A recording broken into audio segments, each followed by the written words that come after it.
momento que pasamos a la clandestinidad, se plantea la necesidad de un medio donde pudiéramos expresar nuestras posiciones y nuestras propuestas. Y ya en el año 1962 se fue viendo la necesidad de ir tomando medidas y adecuando la infra y la militancia para la situación que venía. Este fue un motivo de la separación de otros compañeros. Es entonces que no nos agarró desprevenidos. El 12 de diciembre se ocupó el local de época y se clausuró, y el 13 amanecimos clandestinos los grupos que pertenecíamos a ellos. Hay presos de todos los grupos políticos que pertenecían a la época.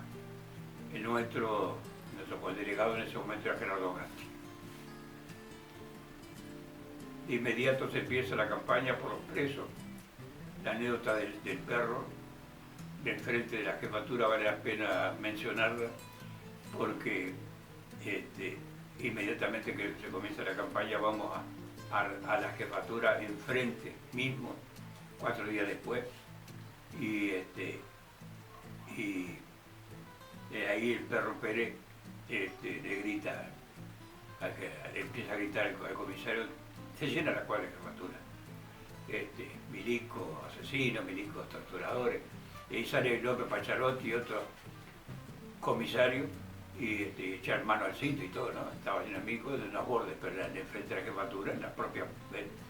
Y el perro le grita, callate vos, le dice, callate, inmundo, no sé qué, pichicoba, no sé qué, le grita el Pacharotti, que era el comisario más viejo ahí, conocidazo de la represión. Y el perro le dice, callate vos, pasita. Entonces ahí se arman un poco de tres molinas. Nosotros de inmediato empiezo la campaña por los presos de época enseguida, los compañeros que están presos, ¿no? Y a los otros días la FAO saca un documento de la militancia, se reparte los diferentes lugares obrero, estudiantil, barrial, y se fija ahí una situación, que tenemos. En la Junta de FAO se acuerda sacar boletín y abrir algo regular que de forma clandestina, era imprescindible hacerlo. Ahí surge la Carta de FAO y una revista que se llamaría Rojo y Negro en ese momento, todo con criterios de seguridad, compartimentación estricta de los locales.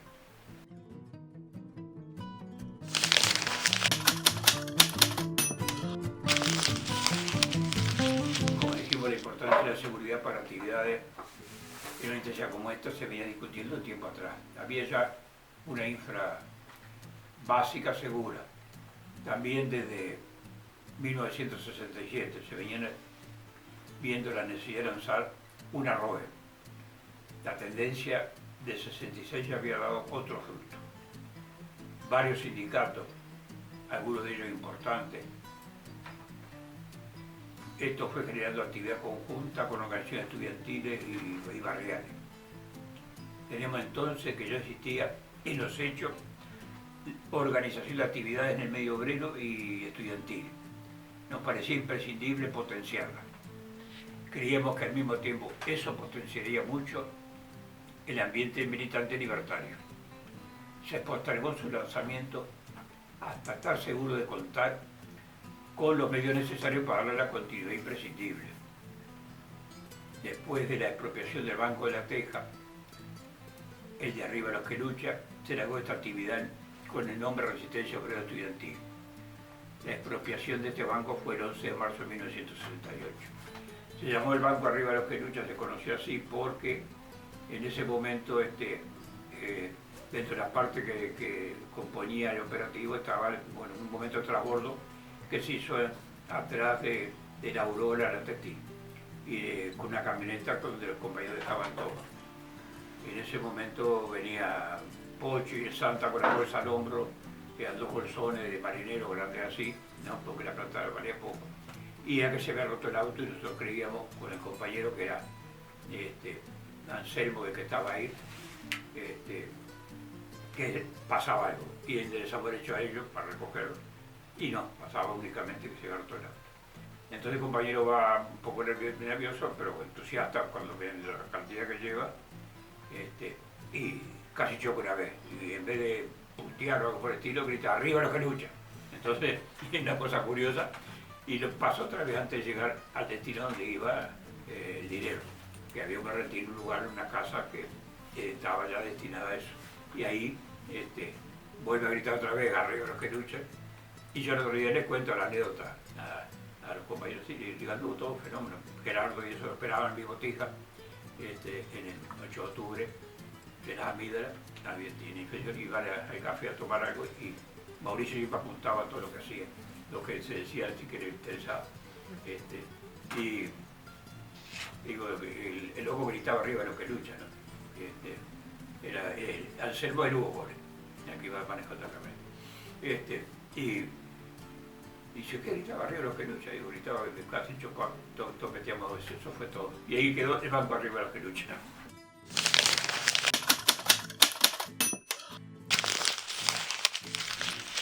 El gasto que significaba y otras actividades como la de la rueda, por ejemplo, no era posible financiarla con las contribuciones que podía aportar la militancia.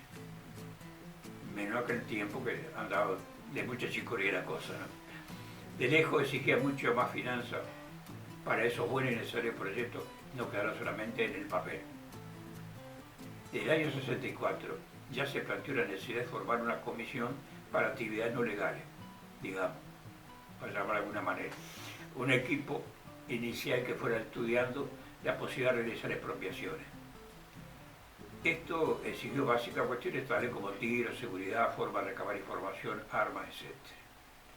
Tenemos que puntualizar aquí que ya había compañeros que tenían alguna experiencia, que habían participado en algo en tiempo del coordinador. Comando del Hambre, la Marina del Cazador, por ejemplo, que era el coordinador que se realizó con gente que después va a ser chino, que estaba formando el MAC, donde estaba el Luterio Fernández de Guidobro y otra gente, y socialistas que también eran del Partido Socialista, pero era una especie de izquierda ahí que estaba Sendí, Marinare y Manera, el coordinador. A estos compañeros se sumó Pocho, recién salido de la cárcel de Punta Carreta, que ya tenía su experiencia. Mi hermano había participado en la expropiación del Banco de Paso Molino en 1958, bastante tiempo antes, junto a jóvenes libertarios que iban por el Ateneo de Cerro La Teja. En aquel tiempo recién comenzaba la FAO, hacía 2 años. Primera expropiación bancaria realizada en el Uruguay. Nunca se había hecho un banco en el Uruguay, se había hecho cambio en el viejo tiempo, pero nunca se había hecho un banco en el Uruguay. Ya después del Banco de La Teja se concretó la ROE, la carta, además, se reforzó toda la propaganda vinculada a la inserción también. Se alquiló alguna casa para local de actividad que lo requería. Alquilamos una casa en la calle Libertad, que la alquiló con un documento yuto Gerardo Gatti, y donde teníamos una reunión y algunas cosas que eran especiales, una casa que era muy pituca y que no había ningún problema, estaba muy buena cobertura.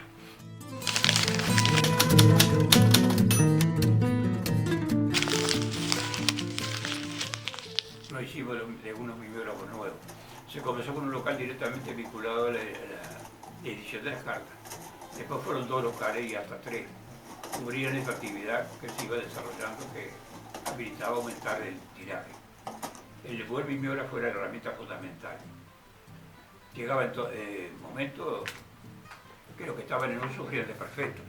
Se pensó en la adecuada infra para que la actividad a esta altura, de primordial importancia, no sufría parada, más teniendo en cuenta la situación social política que se vivía.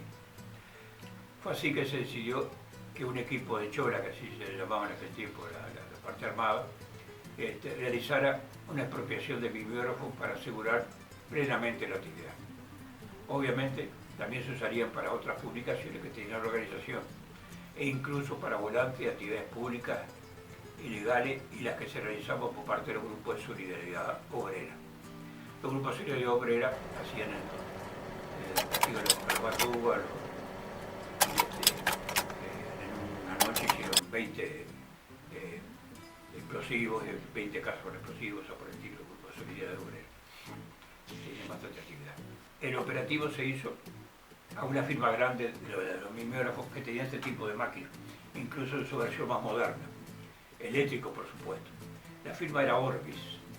De ahí se retiraron 3 mimeógrafos de lujo, 2 fueron instalados en distintas casas y comenzaron a funcionar a veces, uno de ellos alternativamente con el que ya venía de la tarea y el otro nuevo. Un tercero quedó guardado en un berretín para cuando se necesitara. Este último cayó en la casa de Julien y la gringa.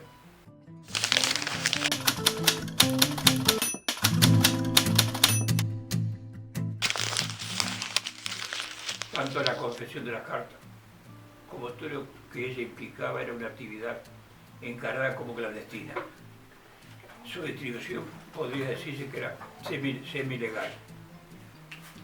Haré caso de su distribución por vía ROE y la intendencia, como antes destacáramos.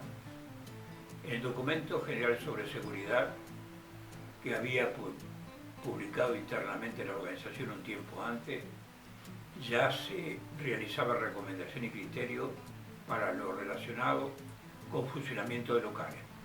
Decía algo así como deberán tenerse las mismas precauciones formuladas para los tipos de locales, los de chola, más las específicas que los compañeros experimentados en la tarea de termino. Así que la parte de seguridad funcionaba también para las cartas, con mucha precisión. En la distribución había una red de compañeros encargados de hacerlo, uno o varios para determinados lugares, tanto en FUNSA como en bancarios y otros gremios grandes, había varios que cubrían esa tarea. El medio estudiantil igualmente en relación a los centros. Por otro lado había compañeros que estaban encargados de hacer llegar al interior del país unos 4 lugares, otros 4 lugares y departamentos, el paquete de las cartas que un compañero recibía y distribuía. En fábricas donde había fuerte simpatía por la tendencia y ROE, como por ejemplo FUNSA, TEM, BAO, etc., se dejaban varios paquetitos de ropero.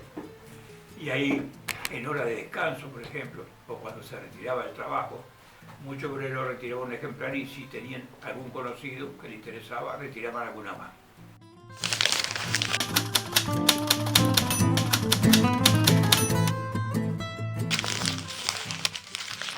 Fueron años movidos de mucha lucha gremial y callejera, tanto de obreros como estudiantes principalmente. Tomaremos algunos casos representativos de esta resistencia popular. Por supuesto quedan muchas lagunas, porque no estaría aquí mencionado ni un 20% de lo acontecido. Queremos recalcar eso. Comenzaremos con algo del año de inicio de las cartas del 68. El poder adquisitivo, los salarios reales han descendido casi un 20% de 1957 a 1966. El descontento fue creciendo en este periodo y se realizaron luchas sindicales que contaron con fuerte apoyo popular. El alza brutal del costo de vida de 1968 fue de 130%, motiva movilizaciones por aumento de salario, sobre todo en entes autónomos, contra la carestía, y una inquietud y desconformidad popular estaba generalizada. Sectores populares ganaban las calles resistiendo a la política en curso y la represión era brutal y creciente. El gobierno que tenía al frente a Pacheco Areco mostró desde el primer momento las características que tendría en relación al movimiento popular y a determinados planteos opositores. Pocos días después de asumir, el 12 de diciembre de 1967, clausuró 2 medios de prensa, el diario Época y el semanario El Sol, e ilegalizó a 6 grupos políticos de izquierda. Nuestra organización es una de ellas. El gobierno particularmente represivo de Pacheco Areco, de manera regular y sostenida, metía medidas de seguridad llamadas así, que eran el verdadero estado de excepción. Estas medidas que antes fueron adoptadas durante algunos días por el anterior gobierno, el de Gestido, que nos precedió entre otros, se constituyeron durante el ciclo del presidente Colorado, Jorge Pacheco Areco, 1967-1972, en una herramienta central de gubernamentalidad vigente a lo largo de 1117 de los 1141 días de su mandato. Y esa fue la cantidad casi permanente de medidas de seguridad. Las medidas de seguridad contra la brutal y asesina represión iba y venía. Se levantaban y en pocos días nuevamente se decretaban. Fue en aumento la represión a toda protesta obrera popular. En un día llegaría a militarizar a 5.000 bancarios. En el año 1968 continúan muchos obreros y estudiantiles que venían del año anterior.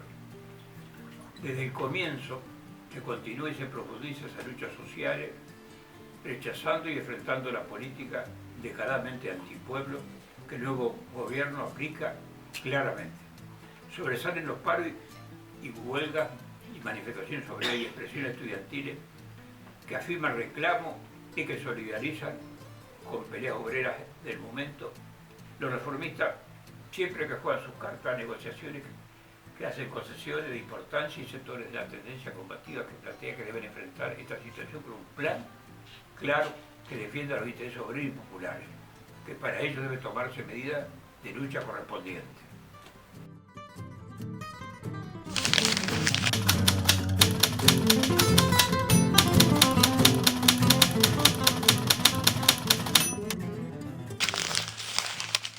Que hay una alta disposición a la acción directa como método de lucha popular en amplios sectores del movimiento obrero, estudiantil y barrial, también en algunos lugares del interior del país. Son muchos los lugares donde las bases están altamente desconformes con la orientación reformista y dialoguista del CNT. Es así que presionan por intensificar las medidas de lucha. En la refinería en K, por ejemplo, los sectores de la tendencia combativa a través de influencia en la Junta de Delegados imponen medidas de lucha en mayo y en junio. La combatividad de los trabajadores de toda la zona del Cerro Pantanoso, La Teja, Barrio Victoria, así como Freivento, Paysandú y otros lugares del interior, alienta la solidaridad. Para concretarla, para impulsarla y generalizarla a nivel de la CNT, se suceden reuniones de agrupaciones y militantes sindicales de ferroviarios, de la salud, profesores, sectores del puerto, del vago, de FUNSA, bancarios, de Chiringueri y estudiantes universitarios y de magisterio, y otros gremios junto a los trabajadores del frigorífico.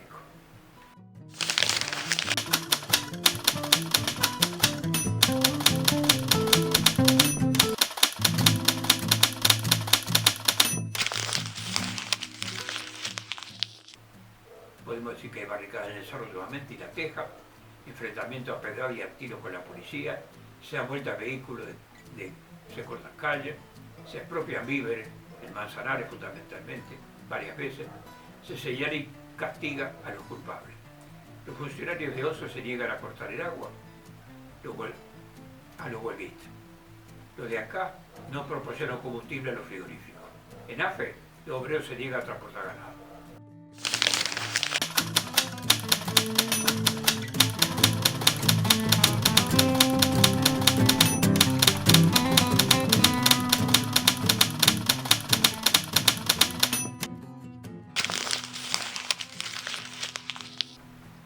Como consecuencia de ello, el Ejército Armado a Guerra ocupa La Plata y fue encarcelado nuestro secretario general compañero León Duarte, a quien se le pretende montar un canallesco proceso para vengar en el odio de la reacción contra nuestro gremio. Otro compañero de FUNSA está también preso, confinado en cuarteles.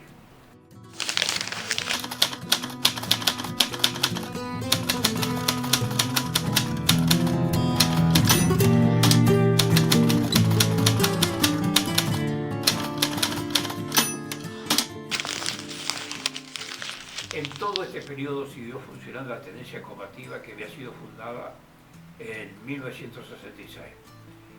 En este periodo fue importante su desarrollo. He de tener presente que en 1969 gremios grandes y de importante lucha como bancario se incorporó a la tendencia. Se sumaron también algunos gremios más. El otro elemento de alianza fue la ROE, que coordinó acciones con diferentes huelgas y movilizaciones, y MOJO con el medio obrero y estudiantil. mojo se le llamaba las manifestaciones relámpago que hacían de golpe así estudiantes y se sumaban obreros, que hubo a veces 7 en un mismo día.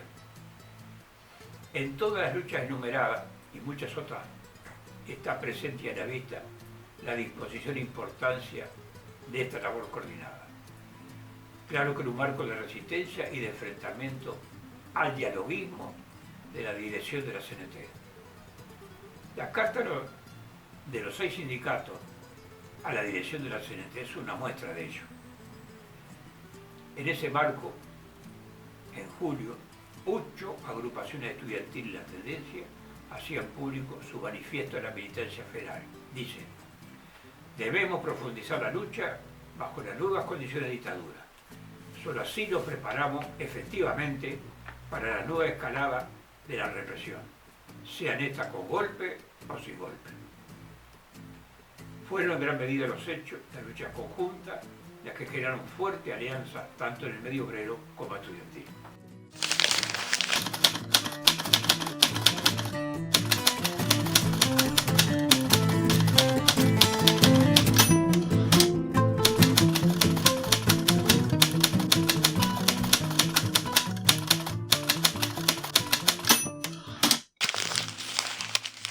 Desde agosto, por medidas de seguridad que van y vienen, proscripciones y represión a nivel obrero y popular de las organizaciones de combate, se va ambientando la realización de elecciones. El 15 de septiembre se vota la ley de voto obligatorio. La vota el senador de todos los sectores. Habría elecciones, entonces en el 71. La escalada cívica viene a galope, bien montada en su hipocresía. Bien analiza la carta de FAO del 21 de diciembre, que se llama La Tregua Imposible. Nuestra organización se prepara para un nuevo año que prevé duro y complejo. Cortinas de humo electoral, represión selectiva, igual situación de privaciones para el movimiento obrero, desocupación, falsas expectativas, cierta distensión política. También estaba claro el surgimiento de un frente amplio de izquierda electoral. Se levantan las proscripciones, los grupos que estábamos ilegales quedamos nuevamente legales. Desde arriba se hacen esfuerzos para ambientar la ilusión de un cambio por vía electoral. Dentro del movimiento popular, esto es lo que predica el reformismo. La combatividad de las masas, a pesar de eso, se manifiesta reiteradamente en los conflictos gremiales. Así lo evidenció en Ferroviario la decisión de pelea de gremio, y ahora el duro conflicto de BP Color, que con valor vienen librando a los trabajadores de esa empresa contra Aguilar y su camarilla, con el apoyo solidario de grupos obreros y núcleos estudiantiles combativos.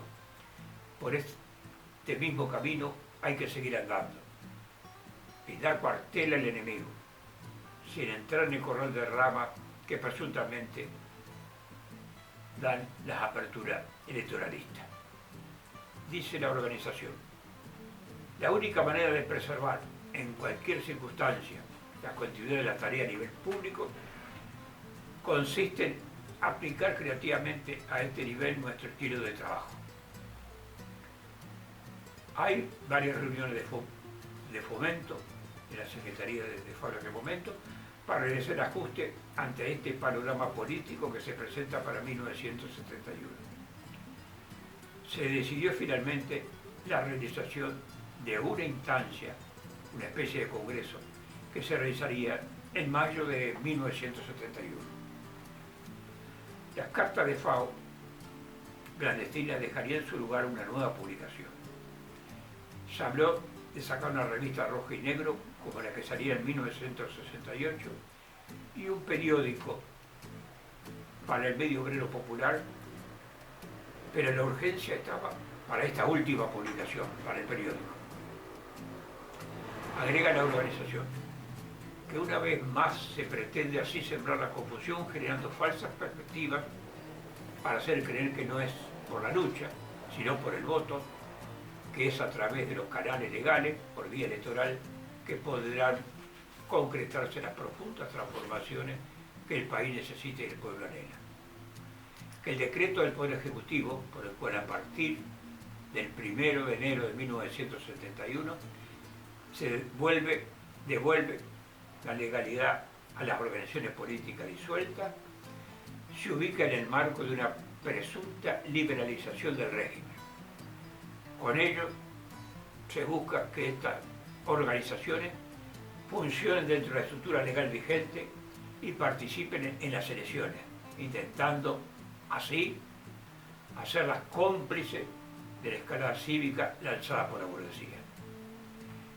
En la situación actual, que acrecienta las responsabilidades de quienes sustentamos una línea consecuente de combate sin claudicaciones y a todos los niveles por el socialismo contra todas las formas de dominación.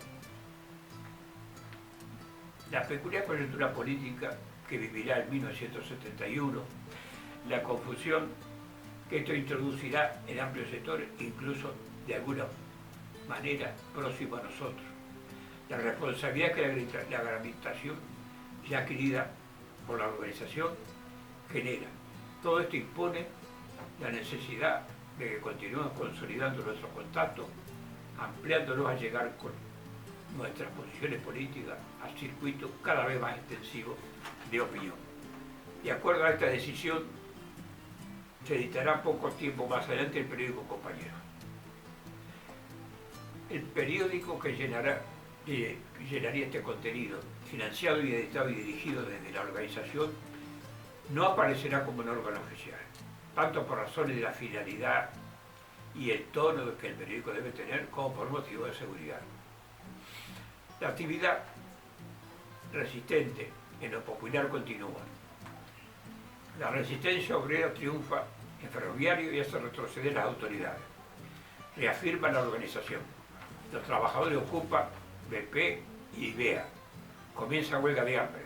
Se movilizan obreros y estudiantes. Paros y acciones directas solidarias. Por ese camino hay que seguir andando sin dar cuartel al enemigo, sin entrar en el corral de rama de presuntas aperturas electoralistas. Pelea decidida y frontal, impulsada en el movimiento sindical y popular por los núcleos de resistencia. Profundizar una línea política revolucionaria de combate, forjando en 1971 condiciones o instrumentos para seguir avanzando.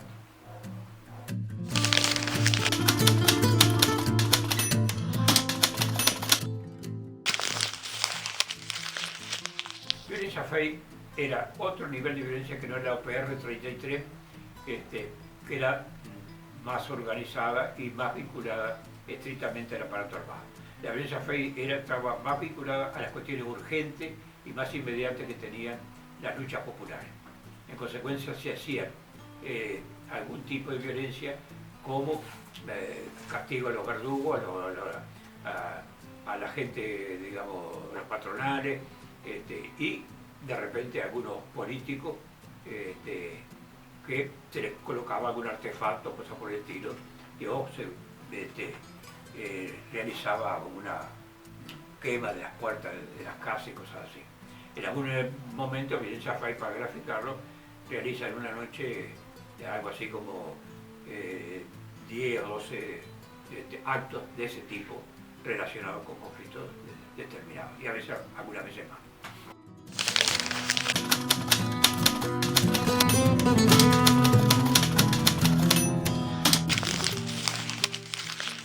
Ya algo hemos mencionado de paso, pero ampliaremos esta decisión que dio la organización y por qué.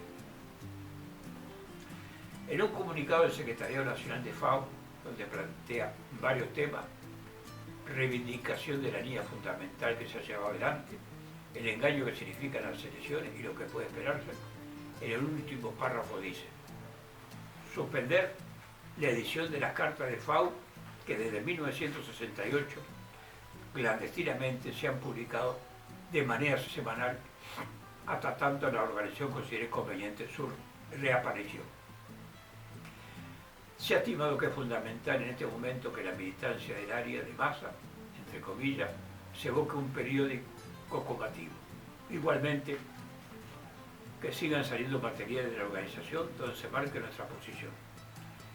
que dejen claro el papel que está cumpliendo el reformismo, como lo fundamental en política gubernamental sigue y que es muy posible que vengan tiempos peores.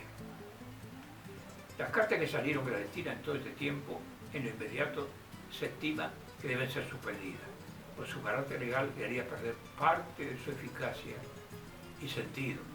Las cartas significaban la opinión durante 3 años de clandestinidad de la organización. También se estima que en el periódico se puede decir bastante de lo que se manifestaba en las cartas y que el momento que intenta tanto comunismo le sigue. En lugar de las cartas saldría algo que llamamos chorizo, que lleva el nombre de FAO en su etapa. Es realizado por el mismo equipo. Esto es provisorio hasta que pueda funcionar o se estime que hay que modificar. El boletín número 3 viene una lista de las propuestas realizadas por distintos compañeros para el nombre del periódico. Acción directa, ahora, aquí, arriba los que luchan, compañeros, chispa, denuncia, desafío, dignidad proletaria, el revoltoso, enfoque, fervor, fuerza, firmeza, la batalla, la calle, libertad, libertad o muerte, lucha y luchador. Se vota finalmente por compañeros.